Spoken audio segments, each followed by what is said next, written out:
Assalamualaikum. My name is Aya, and my question is that the idea. What's your profession?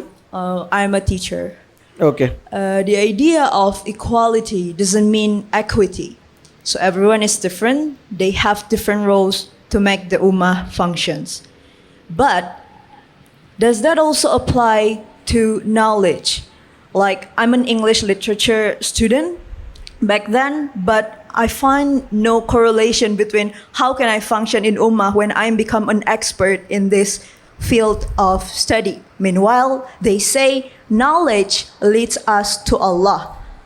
And then how is the best way for us to extract our specialty, our sibghah, so that this ummah can function to its best when in our individual level we perform as our best? Thank you. The sisters asked the question that we human beings are equal, but equality doesn't mean equity. I rather say equality doesn't mean identicality. Equity is not the right English word. I know you're an English teacher. I said equality does not mean identicality. Equity is a different meaning, identicality is a different meaning. So I say that equality does not mean identicality.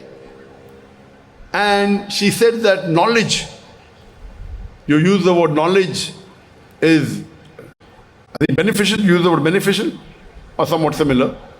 Yes, it is beneficial. So how can you use the knowledge in the case of a religion? Correct? That's the question. How can we use knowledge for the betterment of the religion? You're an English teacher. Yeah, is that really my sibghah? Is that really my signature of this ummah? I don't know. Yes, sister asked the question.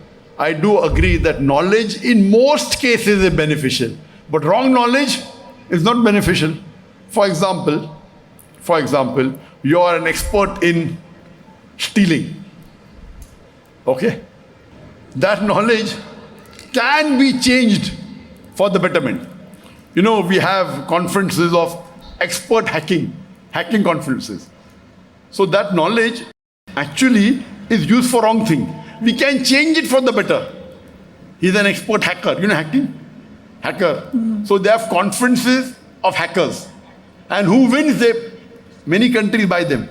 Pay them good salary. For what? Not to hack, to prevent hacking. So he's an expert thief in stealing, but if an expert, he'll also be able to stop other people from robbing. So they get these hackers, they pay them good salary. You stop the haram work.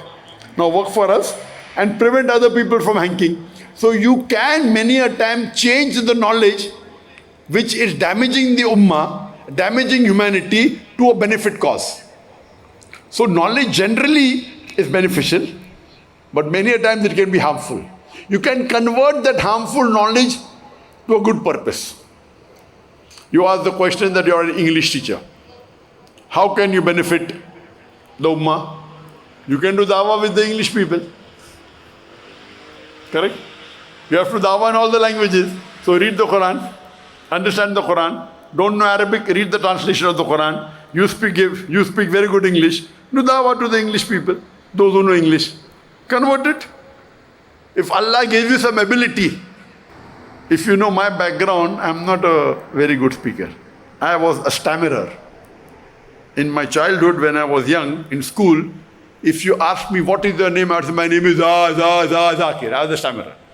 I could have dreamt of becoming the best doctor in the world. I could not have dreamt of speaking in front of 25 people. But I met Sheikh Ahmed Didat, and one day when I went on the stage, I realized on the stage I don't stammer. When I come down in the stage, I start stammering. Ajib, weird, miracle. On the stage I don't stammer. Come down stage, I start stammering. When I speak with Muslims, I start stammering. When I speak with non-Muslims, stammering vanishes. So, I am a very bad speaker. But because I loved Allah, I met Sheikh Ahmed Didat, I started dawah, and now I've become a speaker. No one could have thought Dr. Zakir Naik can speak in front of 25 people, leave aside 10,000, 25,000, 100,000.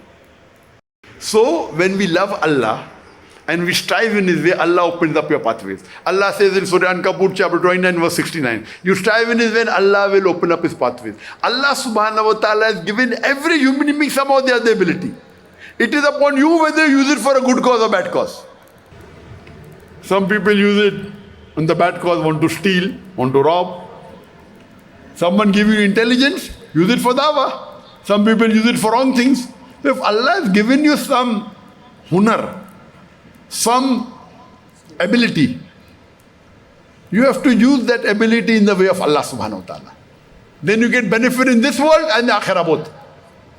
If you use it, so see to it, you study the Quran, study the Sharia. Where can you use your ability which becomes either fard or mustahab? So if you say you are well versed in English language, I would say you can be a very good daya among the ladies. Okay, keep on teaching English. Teaching English is not haram. It's a language. As Allah says, He has made different languages. Very good.